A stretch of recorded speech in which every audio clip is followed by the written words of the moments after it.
What's up mga ka-repair? For today's video, okay, another tutorial na naman tayo. Meron tayong panibagong tanggap ngayon na Redmi 7 mga idol. Okay, ang issue naman ito mga lodi ay nakagamit daw ito ng ating customer kapag naka-charge. Ayan mga lods, pag binunot natin yung charger, automatic shutdown kahit 100% yung battery. Okay mga lods. Okay, ang problema nito mga idol ay hindi ito sira yung battery. Ang unang nakakaproblema nito mga lods, kapag alam natin na hindi pa lubo yung battery, first step tayo sa battery fuse. Okay mga lods. Okay, baklasin muna natin yung pinaka back cover. Okay mga idol.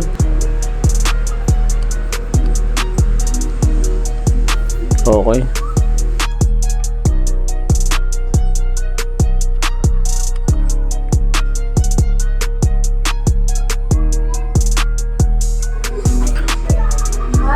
Ayan mga lods, first time pa itong nabuksan.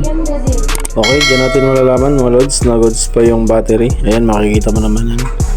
Wala pang halos bakas yung battery. Okay. Okay, first step tayo dyan mga lods. Sa battery fuse tayo mag-tatap ng jumper wire mga lods para bumalik yung dati na supply yung battery. Okay, yun lang unang first step natin mga lods kapag nagagamit na naka-charge tapos biglang namamatay kapag walang charger mga lods. Okay, 100% po yan mga idol, battery fuse lang. Okay, hindi mo kailangan palitan ng battery yan. Yan mga lods, tuklapin lang natin, huwag na natin tanggalin yung battery. Okay, ayan mga lods, yan po yung pinaka battery fuse. Okay, gagawin natin dyan mga lods ay applyin lang natin ng tingga, tapos saka natin siya applyan ng magnetic wire mga lods. Okay,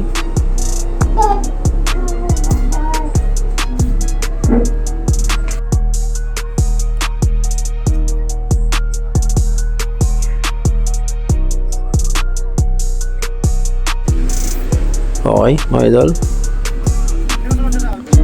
Okay, saka natin siya lagyan ng magnetic wire mga idol. Okay, ito po yung tamang paggawa ng bypass battery fuse mga lods. Kailangan ay magnetic wire ang ilalagay natin.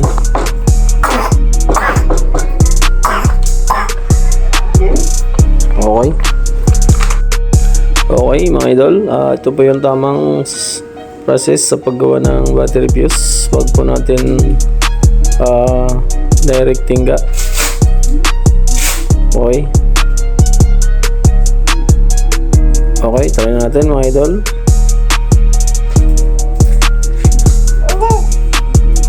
Okay. Yan, makita mo naman mga lods ay napakakinis pa ng battery.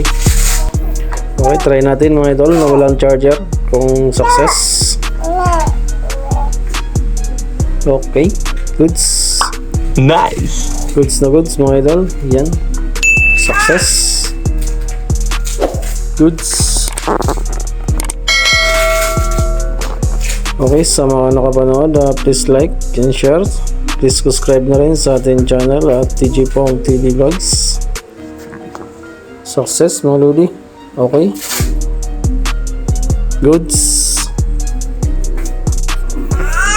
Okay, success mga lodi. Okay, see you next video tutorial tayo. Okay, bye bye.